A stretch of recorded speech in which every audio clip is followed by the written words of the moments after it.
For Gene Shepherd, humorist, after-dinner speaker, and recipient of the Mark Twain Award for 1976. Here's Gene.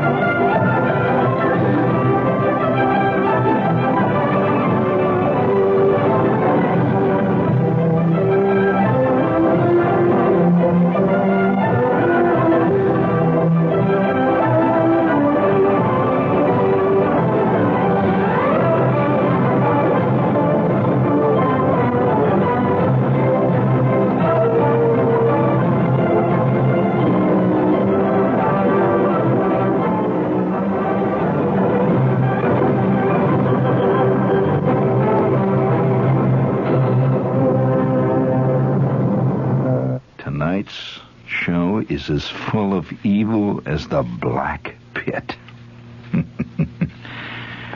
I just thought that I would warn you before we begin tonight's show that if you are one of the sensitive ones, one of the queasy ones, I would like to respectfully suggest that you get the hell out of here. You have no business here. Hear what I said? I am serious about it. I got some real bad stuff for you tonight. I mean bad stuff.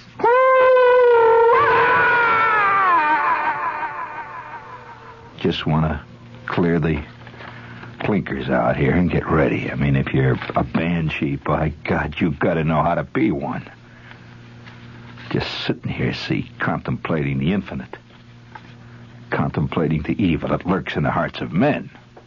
And you can find it in the most inconsequential, the most innocent-looking packages.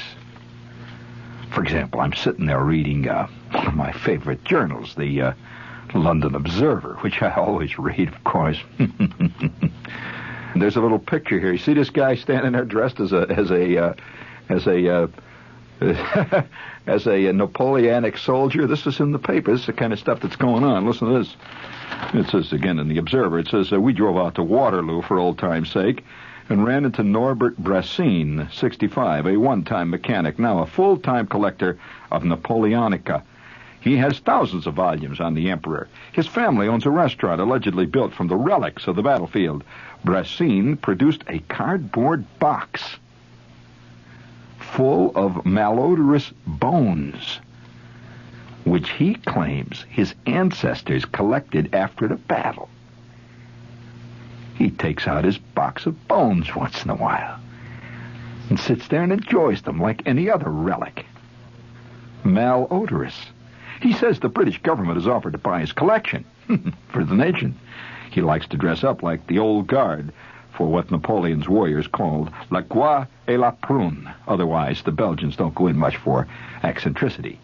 However, old Norbert has his box of bones. Now, wait a minute. Don't laugh. Don't laugh.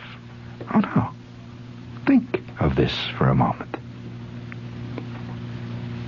Think about it for a moment. He has collected the bones of the soldiers that were collected on the battlefield at Waterloo. Bones. Bones.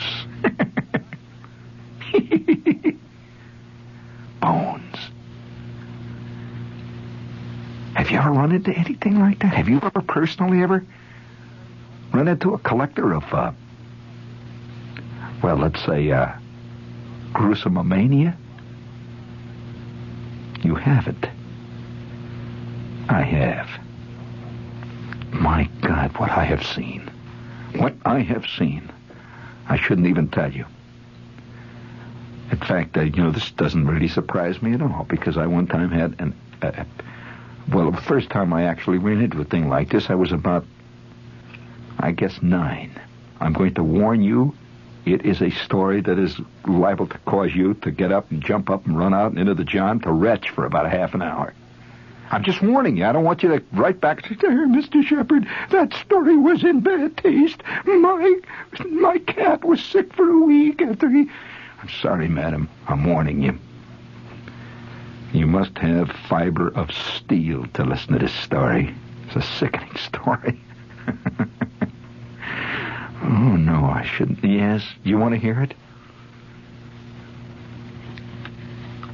All right. I'm about 9, see? And, you never know what are contained in people's lives. And you walk past these guys' houses, and you look, and it looks like a house. You see a fern in a window, and you see a swing out on the porch. And you figure, this is just a plain ordinary house. These people are just walking around, making sandwiches, eating peanut butter, and watching TV and stuff. Don't you believe it? There's more than meets the eye. Norbert's sitting there dribbling those bones over his head, cackling. That's just scratching the surface. I'm about 9, see? I was about 9, I guess, yeah. And I was going to the Warren G. Harding School. Now, this is a time when you're made out of tinfoil, you can be bent in any direction. Now, had I not seen this, had I not had this experience, I could very easily have been one of those nice, warm, smiley guys like Mike Douglas. Who really believes in Phyllis Diller and stuff like that. Really loves it. Oh, yeah. But I was changed forever that afternoon into a totally different guy. I'm about 9, see? And up to this time, the only thing I ever saw, the most exciting thing I ever saw was stuff like chocolate Easter bunnies, kind of stuff. Yeah. Once in a while you'd see a Raggedy Ann doll, maybe you see an Airedale walking down the street, biting somebody. That's about it. That's about the extent of the horror in your life, Well, I'm walking home from school one day, and I am with Schwartz, and I am with Flick, and I am with Bruner. We're walking down the alley, as we often did, kicking a tin can along. We had these, kids invent games, continually inventing different games. They'll play the same game for about 3 days, and then they forget that one. They don't play that anymore. And they invent rules as they go along. And we had a game that involved carnation milk cans. The little milk cans? And we'd look in the garbage, we'd find a carnation milk can, and instantly we would stomp up and down on it, making it into a little ball of tin. Just stamp it around, and it becomes like a tin puck is what it becomes. Real sharp puck. And instantly we divide into teams, me and Schwartz, and then Flick and Bruner be on the other side, and we would kick this can down the alley towards home. It was a running game that had no defined goals. Except, you see, we had various goals that we went. If the guy that would kick it, let's say, into Mrs. Snyder's garbage can, if you could kick it in, it had a big concrete garbage can with a thing open there. If you kick it in there, that's 2 points. And then there would be a battle for that. Then somebody would fish it out, and you'd start kicking it forward again. The first guy, all little rules. So we're kicking his can down the street there, down the alley. We're kicking away there. And there's this kid with us named Jack Martin. Now, you don't hear me talk much about Martin on the show, because Martin was a sinister figure, in a way. He was a lone kid. He would sit in the corner, and never say much. And he'd sit around and funny smile. So Jack Martin is trailing along with us as we're kicking a can along there, see. Well, we come along past Martin's house. Each kid would, as he would hit his house, he would peel off, and the game would change. We'd get to Schwartz's house first, then Flick's house, then my house. After that would come Bruner's house. Each kid, sort of tails off. Well, here's Martin. See, we're going along. Martin's house is first. So we're kicking a can along. He's just with us. See, he's not part of the game. He's just with us. So we're kicking a can. And all of a sudden, Martin, without any cueing, says, "Hey, you guys want to come in? I'll show you something." I had never been in Martin's house. There's some kids that just are not part of the crowd. You don't go in his house or anything. You just know this kid. That's it. It's the first time he ever said, "Hey, you guys want to come in? I'll show you something." My first impulse was say, kick the can. Schwartz says, "What?" Martin says, "Well, I'll show you when we get in." Flick says, "What are you going to show us?" Martin says, "Wouldn't you like to know?" That's a typical kid answer, "Wouldn't you like to know?" Flick says, "No." He says, "Well, I'll show it if you come in." Well, Bruner says, "Let's go." Flick says, "Okay." I said, "All right." Schwartz said, "Is anybody home?" Martin says, No. My old man's at work. My mother's ain't home. Okay. So we go drifting through the backyard. First time I've ever been in Martin's backyard. We go drifting through the backyard, up the back steps. And Martin fishes over the top of the door and gets the key down. You know how they hide the key on the top? He opens the door, says, "Come on in, you guys." And he had his house was kind of dark, you know, with the shades pulled down. Some people live with the shades pulled down all the time, you know. Shades pulled down, and you could smell. Every house I've ever been in has a distinctive smell of the family that lives in that house. I'm sorry, it does. And it's never changing. I can still smell what Schwartz's house smells like. The minute I walk in, that's the Schwartz smell. Funny smell, you know, it's the smell of that house. Doppler's house had another smell. Flick's house had a smell of 12,000 dogs. Yeah, everyone named Zero. He had dogs. That's just, every time, you know, I go past a place where I smell dogs, it's Flick, you know. Well, here I am in the Martin house. There's a funny smell. And the smell was a little bit like yeast. You know what yeast smells like? Yeast. It's Martin's house. We're in the kitchen now. It's dark. So Martin says, "You guys want anything to eat?" And he opens the refrigerator, a lot of stuff in the refrigerator. Flick says, "Yeah, what do you got?" He said, "I got some Cokes in there." So we're popping a Coke here. We're sitting there making a Cokes. And finally Schwartz says, "What are you going to show us?" Martin says, "I don't think I should." So he said, "What do you mean you don't think you should? You got us in here because you're going to show us the stuff." "I don't think so." And Brutus says, "Oh, come on. Will you get us in the house here? What are you trying to do?" Martin says, "Well, I don't think I should. It belongs to my dad." "Oh, that's something else." And Flick says, "Belongs to your dad. What is it?" He says, "I don't know. I don't know whether I should show it to you." Flick says, come on. By this time, you know, we're all sitting there. Yeah, what is it, say? He says, "Well, look, you promise you won't tell nobody about this. And I'm going to tell you something, friend. This is the first time I have ever told this story. I will guarantee, in fact, I was not even reminded of any of this stuff. I sort of blocked it out in my head until I ran across this thing with Norbert, with the bones of the Napoleonic soldiers, and malodorous bones at that." Martin says, "It belongs to my dad, and I don't think I should show it to you." And Flick says, "You think? What do you mean you don't think you should show it to us? How come you said you were going to show it to us? What do you, I'm already half an hour late for going home, you know." Martin says, "Look, don't tell anybody if I show you this." And Schwartz says, "Oh, don't worry. And at that point, all of us, he says, "Come on down to the basement." All of us went down into Martin's basement. Now, his basement was the first one I saw like this. His basement was done up. It was finished. It had a playroom down there and all that stuff, you know. The basement I lived in, where our house was, had a bunch of old Allstate tires piled up to the ceiling, you know, and a lot of old pieces of angle iron and stuff down there, and a lot of wheels and junk, and a washing machine and stuff. But his basement had linoleum on the floor, and it had wood around the walls, and it had a pool table. It's the first time. It was a whole new thing. Seeing folks, "Hey, look at a pool table there." With that, Martin says, "Don't touch him. My man gets real mad if you play pool on it." He says, "Because, you know, he really gets mad. Don't mess around with it." He says, "I want to show you what he's got." And so we go past the pool table.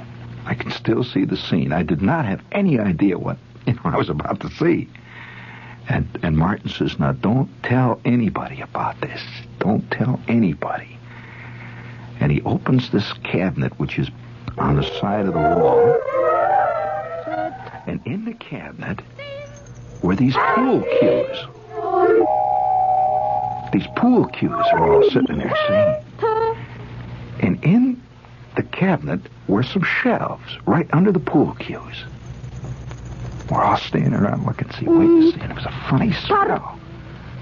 Very funny smell as soon as he opened that cabinet door. Vin. He says, "Now, don't tell anybody." And he had a Prince Albert can. one of these pound cans. You know, they're red. Prince Albert. There's a picture of Prince Albert on the side. Have you seen them? The Prince Albert tobacco cans. It was on the shelf. He says, this is my old man's. Man, if he sees me showing you this, he's really going to skin me alive, man. He takes out the Prince Albert can, and he carries it over to the pool table. Puts it on the pool table. And says, now look, after I show you this, don't mention it to anybody. And I can only show it to you for a couple of seconds, and we got to get out of here. Because if he finds me messing with this, it's all over. So we're all hanging over the pool table. He says, look, he takes the top off. And we all peer in. He's got this yellow light bulb lit over our head. In the can is a wad of cotton. He says, now watch, look at this. He takes the cotton off, and there inside was this little brown thing. It was on another wad of cotton, just laying in there. And I looked down in to see what it is. And just then, Schwartz goes, ah! Oh, what is it? It had a fingernail on it. A fingernail on that little brown thing. And then I saw what it was. It was the second joints, the fingernail, and the first and second joints of a finger. A finger. And it was brown and dry. Had a fingernail on it. And flicked back, so we said, what is that? Where'd you get that? And Jack Martin said, it belongs to my dad. You know whose finger that is? Flick said, whose? Jack Martin said, did you guys ever hear of John Dillinger? That is John Dillinger's little finger.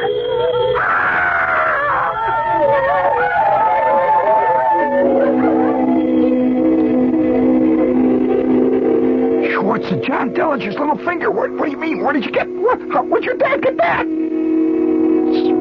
My dad was in the next block when Dillinger was shot. And he ran down there and saw all this stuff going on and all these people, and he saw it was Dillinger. And this is what he got.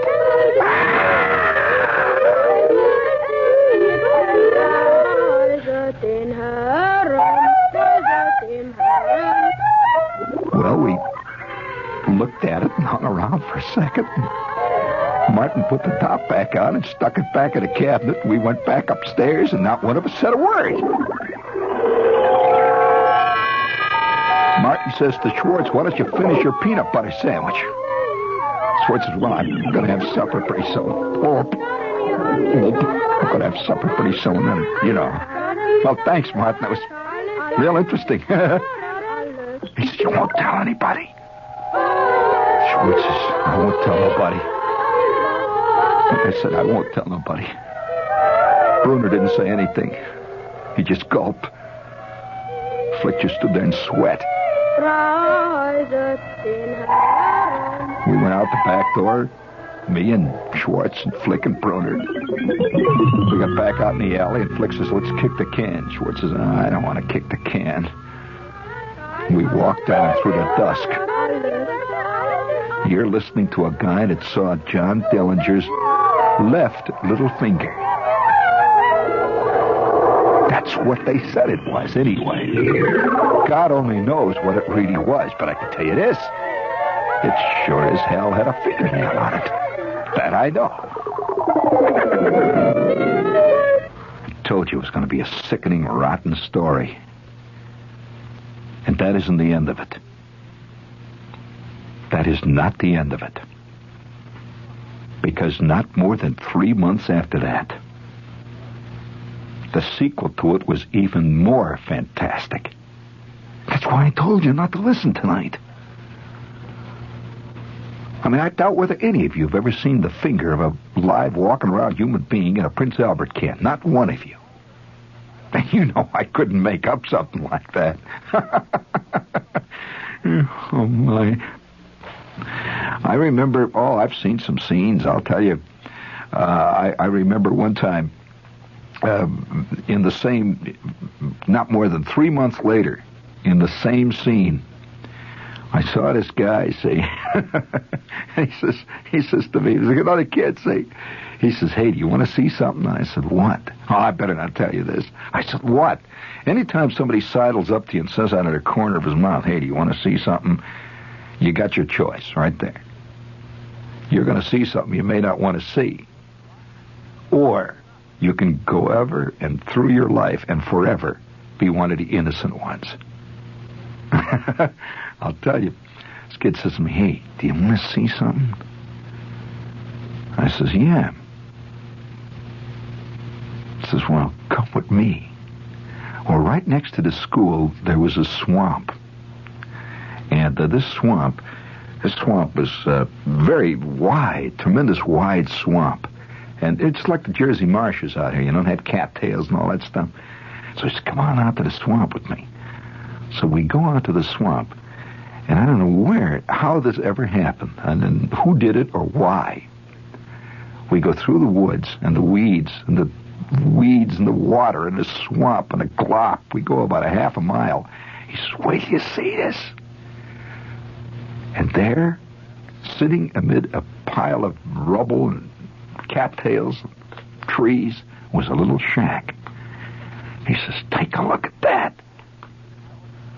Somebody, I'm just telling you exactly what I saw. I shouldn't tell you this. This is going to have you screaming all night. Somebody had, well, I better not tell you this. It's a terrible story. No, you don't want to hear this. No, I better not tell you this story. No, it's a terrible story. I mean, when I saw this thing, I almost flipped. Well, all right, there was a shack in a swamp. And you wonder why I have this curious sense of what's going on. When you see things like this, you just can't turn around. Anyway, here was this little shack. It was made out of old wood, and it was tumbled down. I'd seen it many times. You know, when you go out in the swamp, the kids would play out there, and it was always there. And it was old, and it had been there for many years, and it was just practically decayed, and the roof was falling down. It was nobody could live in it or anything. It was just an old, battered old shack in the middle of the trees with cattails all around it, and water and swamp. And we knew how to get through to that. See, we could hop from island to island and run through the mud and up and down this thing. I couldn't believe it. I better not tell you this. All right, give me a little spooky music, man. I'm going to tell you. There, nailed to the side of the shack, believe it or not. Well, I might as well come right out and tell you. It was a hand. Bring it up big. Somebody had nailed a hand. That's right, just a hand. Well, I was about 20 feet away, let's say. I said, oh, my God. Oh, it's there. Have you ever seen a hand nailed to something? There was a hand. And it was a nail right through. It was on the side of this bell, you know, right there. I said, hey, Scott, what is this? He says, don't, oh, wow. He said, I saw it the other day when I was on the swamp. Well, the two of us, it scared us. We you know, he had seen it before, but now it scared him all over again. We ran like hell back to this place. Back to school. We ran back through the swamp. And I'm about, 50% hysterical. We get back out to the playground. We're walking through the playground, and I said, we got to tell somebody about that. And he says, oh, don't tell anybody. I said, I'm going to tell him. I want to tell Mr. Sanderson. He said, don't tell him. We're going to get in trouble. I said, no, I'm going to tell him Mr. Sanderson was the school janitor. And he was always there by the front of the school. See? So I said, I've got to tell him. He said, oh, no, don't. We're going to get in trouble. I said, come on, Scott, we're going to tell him. And the two of us went over. And this guy said, he's got a corn cob pipe. He says, what's the matter with you guys? I said, there's a hand out there nailed to the shack out in the woods. He said, a hand? Are you out of your mind? Yeah, there's a hand. He said, come on, you kids. Are you putting me on? I said, no, there's a hand out there. And he took off like a bird. He ran into the swamp. 5 minutes later, he's back with blood in his eye.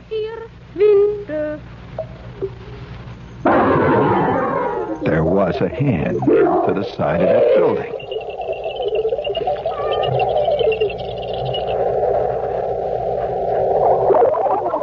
I'm not going to tell you the rest of it. Bring it up there, please, Bill. That's for next semester. Oh, man, thank you, Bill. That's enough. I don't want to tell you anymore. Okay? Now, you wanted to hear the end, didn't you? Of course. Now, what if I told you I got 5 years? I spent them in the Michigan City pen, huh? Would you accept that? Yeah, you probably would. That's the trouble.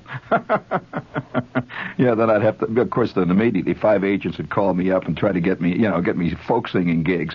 But, nevertheless, the sequel of this is insane. We were called up to Miss Norton's office. She was the principal. And me and this kid and Mr. Sanderson, rather, all of us are, he drags us in there. And he says, tell her. And so we told her we saw his hand. He says, yeah, there's a hand out there. She's a hand out there in the swamp? And this became, incidentally, quite a cause célèbre. So at that point, she says, I'm going to call the police. So she did. And about 20 minutes later, and we're sitting in the office waiting to see what, was going to happen. The police came. They went out there. This police sergeant came back. His face is as red as a beet. Somebody had nailed a glove to the side of the wall. And all of us had seen, every one of us had seen a hand when we went out there. It was the swamp. It was being out there in the woods with the snakes. It was being out there with the cattails, with the wind blowing, and the spooky sounds going through the trees. It was just out there and began to rot your head. I saw a hand. I swear it was a hand. Mr. Sanderson saw a hand. Everybody saw a hand. Except the police sergeant. He saw a plain, ordinary work glove. It was kind of white, a glove. Somebody had nailed it there. But I want to tell you this. You see a hand, a glove nailed to the side of a building, man, and that'll scare you. Speaking of scary moments, I am going to be... Let's see, I've got to find it here. Or should we save this for... No, let's give it a little... All right, listen, No, we'll save this for next week. I think the grotesque is always just on the edge of our subconscious. And it is. There's no question about it. That what is it in us that makes us want to get scared? People love horror stories. Now, why? You'd think they wouldn't like them. But it's evil. It's like the time all of us, me and Flick and Schwartz, creeped up to this house one day. And these people were having a seance. You ever seen a seance from the outside? With the red light hanging over the table and all these people sitting around the table with their hands on this table. And one of the people, this lady, sort of an old lady, was leaning back in her chair. And her mouth was open and she was making these strange screaming sounds.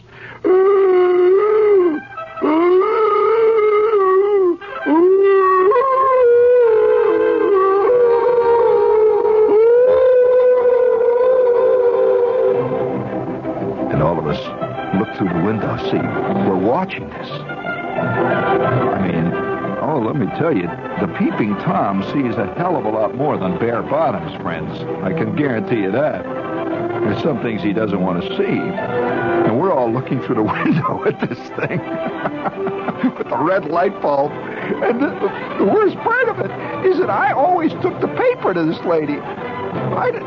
She was the lady who I always took papers to. I was a paper boy at the time. I never could look at her the same. After that moment, with her eyeballs rolling and she's screaming, and there's a trumpet hanging up in the air there and it's blowing something. And you could see Abraham Lincoln's head floating around in the darkness with the red light flickering over it all, and a hand tacked to the side of a shack out in the swamp. Dillinger's finger with a fingernail on it. Oh, God. Oh. The evil that lies in the hearts of men, only the deep pit knows. The deep, deep pit.